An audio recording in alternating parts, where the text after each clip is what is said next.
The knock came at 11:47 at night. 3 fists against the door, hard enough to rattle the frame. Then a second set of knuckles. Faster, panicked. 2 men in county uniforms stood on the porch with their sidearms drawn and their backs to the yard, watching the tree line like something was still coming. One of them had blood on his sleeve that wasn't his. The porch light flickered once. Behind the door, something large came off the floor in a single fluid motion and went completely silent. The kind of silent that means a decision has already been made. Before we go further, tell us where you're watching from in the comments below. If this story moves you, please subscribe and stay with it until the very end. What happened on that porch is something neither of those officers will ever be able to fully explain to anyone who wasn't there. Ryan Cole heard the second knock before he was fully awake, and he was moving before he understood why. 12 years of training did that. It got the body up before the mind caught up. He was 39 years old, built lean and compact in the way of men who'd spent 2 decades being told what to carry and how far, with dark hair cut close and a short beard going gray faster than he'd like to admit.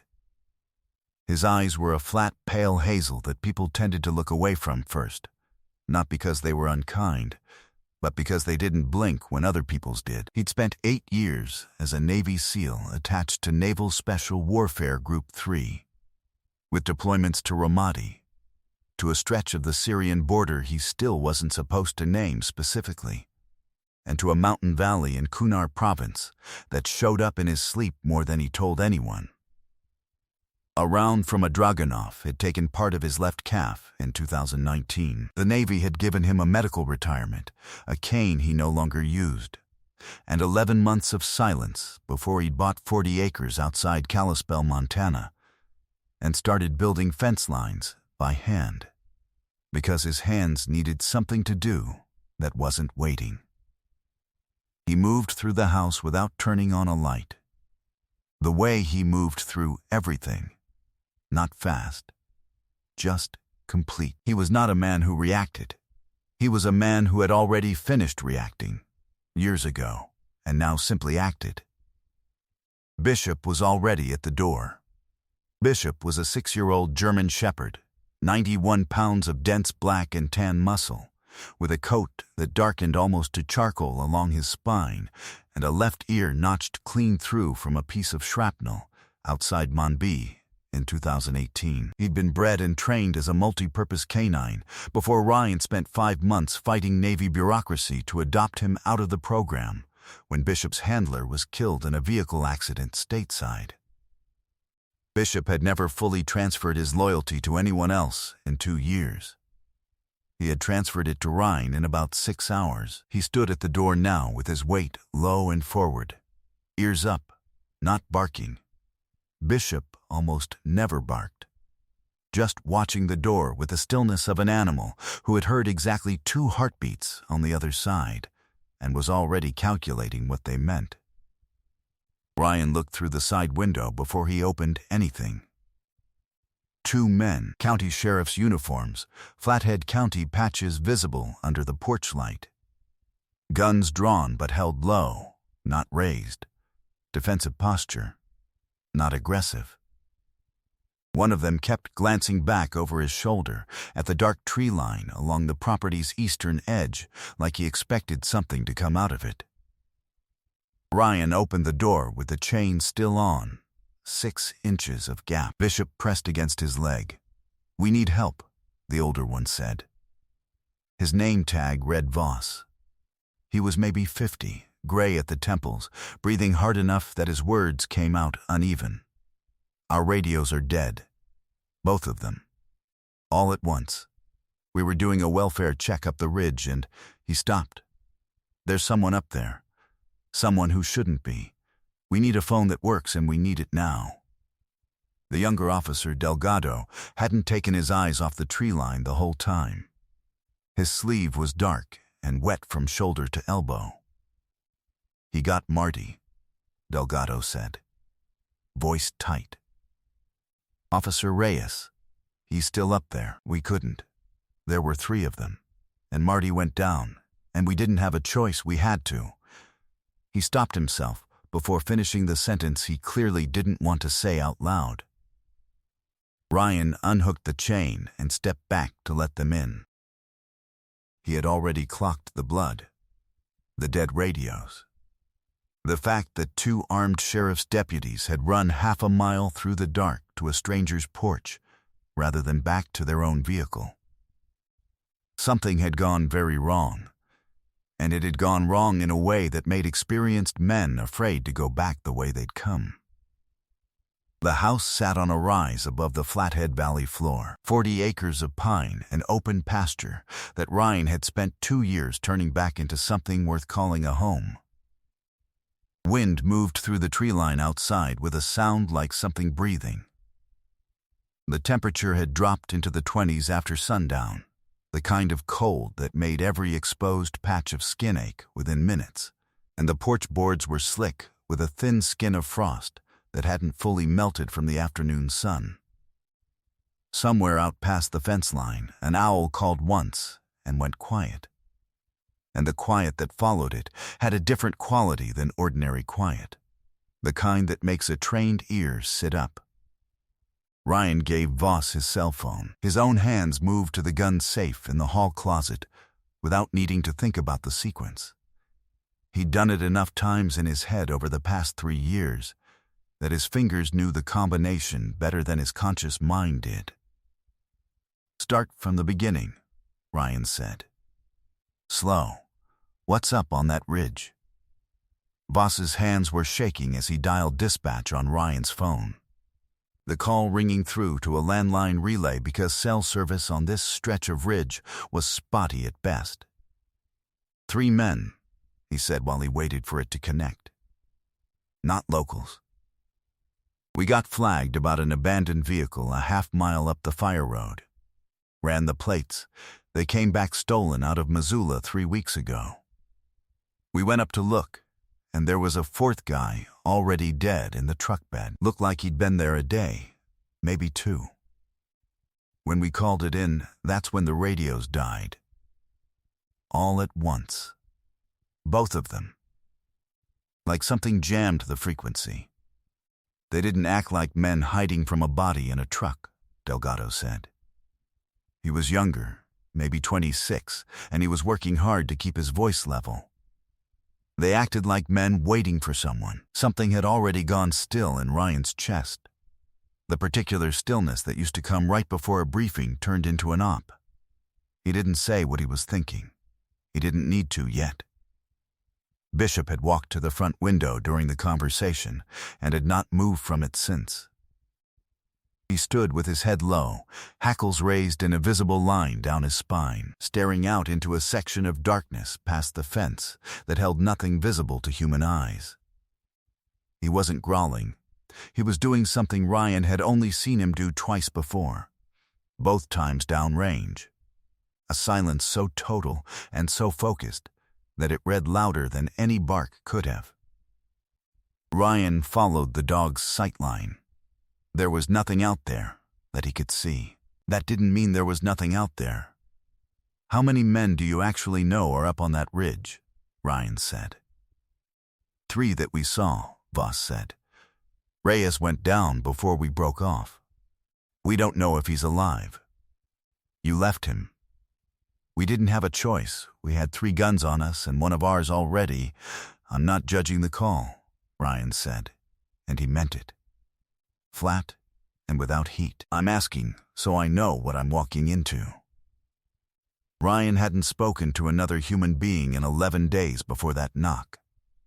And some part of him registered the strangeness of it, even as the rest of him moved through the motions of triage. He'd noticed, over the past year, that the silence in the house had stopped feeling like something to escape and started feeling like something he'd built on purpose, a kind of armor as sturdy as anything he'd worn overseas.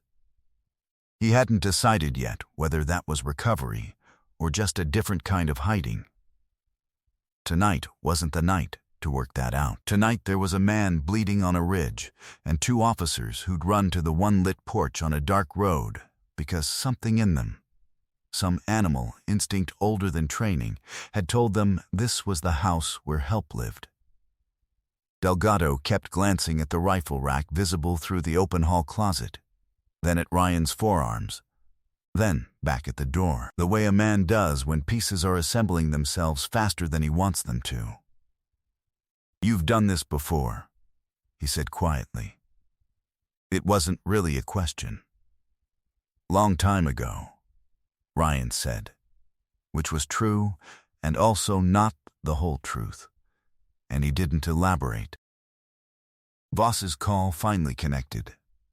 Dispatch answered, and the relief on his face was immediate until it wasn't. Ryan watched him listen for 8 full seconds before his expression changed into something closer to dread. "They're saying nobody's available for 40 minutes, Voss said, lowering the phone. "Structure fire out near Summers has 3 units tied up, and the 2 closest cars are already responding to a wreck on Highway 2. 40 minutes. 40 minutes. Voss said the number again, like saying it twice might change it. Delgado sat down hard on the arm of the couch. The adrenaline that had carried him half a mile through frozen timber finally catching up with him now that he had a roof over his head and nowhere left to run. His hands wouldn't stop shaking. He kept looking at the blood on his own sleeve like he was trying to convince himself it belonged to somebody else. "There's something else," Voss said, lower now, like he didn't want to say it out loud and make it more real. Before the radios cut out, right before, dispatch mentioned the plate on that stolen truck had been flagged twice already this month. Somebody'd called in something similar out past Big Fork 2 weeks back. Nobody followed up. We didn't know that until tonight. That detail didn't mean anything to Delgado. It meant something to Ryan. A pattern that had already been running for weeks, quietly, on a fire road nobody bothered patrolling twice. That wasn't opportunity. That was infrastructure. Whatever was happening on that ridge had been happening for a while, and somebody had been counting on exactly this kind of 40-minute gap to keep happening. 40 minutes was a long time for a man bleeding out on a ridgeline in 22-degree cold. Bishop turned from the window. He crossed the room without being called, walked directly to Delgado, and sat down in front of him. Not beside him, in front of him, blocking his path to the door like a living gate. Then he looked back at Ryan and held the look. Ryan had learned that look a long time ago. It meant, "I know where this is. I know what's out there, and I am telling you it's time." "He's not just anxious," Delgado said, staring at the dog. "That's not anxious. What is he doing?" "He's telling me we're going," Ryan said. He didn't announce it like a decision. He said it the way a man states a fact that has already been settled somewhere below conscious thought. He moved to the gun safe and came back with a rifle, a headlamp set to red, and a plate carrier he hadn't worn in 3 years and had never quite been able to get rid of. He clipped a lead to Bishop's harness, more as a formality than a restraint. Bishop worked off voice and hand signal, always had, and looked at the 2 officers. "You said 3 men and a body," Ryan said. "That vehicle didn't get stolen and driven 90 miles into the mountains for no reason. Somebody's using that fire road for something, and your radios didn't die from bad luck. That's a jammer. Which means this was already planned before you 2 ever rolled up on it." Delgado's face had gone pale under the porch light. "Who are you?" he said. Not hostile, genuinely asking, like he was only now registering that the man loading a rifle in front of him moved like nobody he'd ever met on a welfare check. "Doesn't matter yet," Ryan said. "Stay here. Keep trying dispatch. If I'm not back in 30 minutes, you get in your truck, you drive until you get a signal. And you tell every unit in 3 counties that there's an active jammer and an officer down on the Elkhorn Fire Road Ridge." He went out the back, into cold that hit like a wall, Bishop moving ahead of him at a low, controlled pace that ate ground without a single wasted motion. The pines closed overhead within 100 yards, blotting what starlight there was, and the world narrowed down to the small red circle of the headlamp, and the sound of Bishop's breath and his own. Bishop stopped twice on the way up, once to test the wind with his head raised for nearly a full minute, once to freeze completely at a bend in the fire road, ears locked forward, before continuing at a wider angle around a stand of deadfall that a man moving carelessly would have walked straight past. Ryan had learned a long time ago not to ask Bishop to explain himself. They found Reyes 11 minutes later, in a shallow depression 20 yards off the fire road, where he dragged himself after taking a round through the upper thigh. He was alive, barely, gray-faced and shaking with blood loss and cold in roughly equal measure, and the relief on his face when Bishop's silhouette appeared out of the dark was almost as sharp as fear had been a moment before. Ryan got a tourniquet above the wound in under a minute, packed the entry site, and had just keyed his own radio, carried separately on a different frequency band, a habit from another life, when Bishop's head snapped toward the tree line to the north and every muscle in his body locked. Not silence. The kind of unnatural absence of sound that trained ears recognize before conscious thought catches up. A man stepped out from behind a stand of lodgepole pine 30 yards uphill, rifle already raised, and said something Ryan didn't wait to hear the end of. What happened over the next 4 minutes did not look, from the outside, like very much. Bishop moved first, low and fast and utterly silent, taking the angle Ryan gave him with a single word and closing distance before the man on the ridge had finished registering that there was a second target. Ryan moved a half-second behind, off the open ground, using the same deadfall Bishop had walked him around on the way up. There was a shot. There was a shout that cut off hard. There was the particular sound of a large dog's weight meeting a man's center of mass at full speed. And then there was quiet again. The ordinary kind. The kind that just means nothing else is about to happen. The man on the ground was younger than Ryan expected, mid-20s, with the kind of practiced sneer that men wear when they've spent a long time believing the law doesn't apply to them out here. 3 hours from the nearest real backup, on land they decided belonged to whoever was willing to hold it. He'd been running the fire road operation with 2 others for the better part of 6 weeks, using the dead zones in cell coverage, and a signal jammer bought off a forum to strip vehicles and move them before anyone upriver even filed a report. He'd told his partners, more than once, that nobody patrolled this stretch closely enough to matter.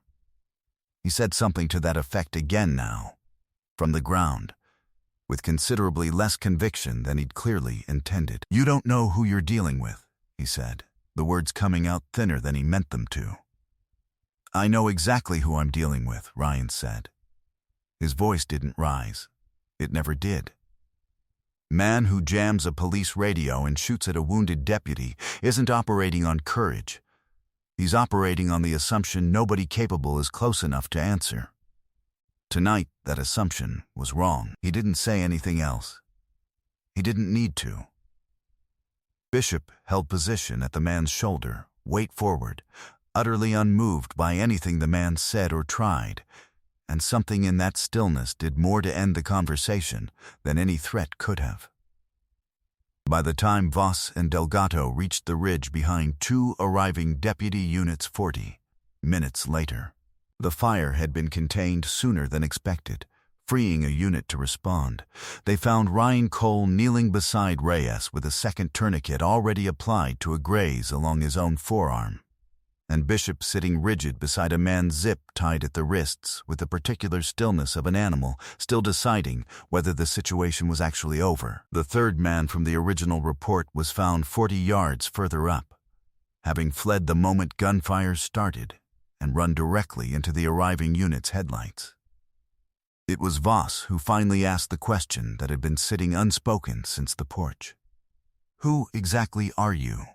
he said, staring at the tourniquet work, at the way Ryan had moved through the dark like it was terrain he'd memorized decades ago, at the dog that hadn't left the detained man's sightline once. "Retired," Ryan said. "Navy. That's all that matters tonight." It mattered more than that. And everyone on that ridge would learn how much over the following weeks. That Gunnery Chief Ryan Cole had spent 8 years doing precisely this kind of work in places with worse odds and less light. That the silver star in a drawer at his house had a story behind it he'd never told a single person in Flathead County. That the calm control he'd shown that night wasn't a fluke of circumstance, but the residue of a life spent training for exactly this. He didn't offer any of it himself. He didn't need to. Officer Reyes made a full recovery over the following 2 months, the bullet having missed the femoral artery by less than an inch. The 2 men taken into custody that night were tied through ballistics and vehicle forensics to a string of unsolved break-ins across 3 counties, along with the stolen truck and the body of a 4th accomplice they'd apparently turned on themselves days earlier. The sheriff's department opened a formal commendation file. Ryan didn't attend the ceremony they wanted to hold for him. He sent Bishop's photo instead, with a note asking that if they wanted to honor anyone, they honor the dog first. 6 months later, on a warm July evening, with the valley gone gold in the last hour of light, Ryan sat on the same porch where 2 frightened officers had once pounded on his door, a cup of coffee cooling on the rail beside him. Bishop lay stretched out across the boards in a patch of fading sun, utterly at ease, occasionally lifting his head to track a hawk circling the far tree line out of nothing more than idle interest. Officer Delgado had taken to stopping by every few weeks since that night, first out of a debt he felt he owed, and then, gradually, out of something more like friendship neither of them had expected. Reyes had sent a card in April with a photo of his daughter's graduation and 3 words underlined twice, still standing. "Thanks to you both." Sometimes courage doesn't look like the thing we expect it to look like. Sometimes it looks like a man who has already done his hardest work years ago and simply chooses, without ceremony, to do it again when 2 strangers knock on his door in the middle of the night. Sometimes it walks on 4 legs and says nothing at all and still tells you everything you need to know about where the danger is and what to do about it. God doesn't always send help in the form of sirens and flashing lights arriving on schedule. Sometimes he sends it quietly, already living 40 minutes up the road, already awake, already willing. If this story stayed with you, share it with someone who needs a reminder that there are still people who move toward danger instead of away from it. Leave a comment and tell us where you're watching from. And if you've ever been helped by a stranger who asked for nothing in return, we'd love to hear that story too. If you believe in courage, loyalty, and the quiet kind of heroism that never asks to be thanked, don't forget to subscribe so you never miss the next one. May God bless you, protect your family, and put the right person or the right dog on your porch the moment you need one most.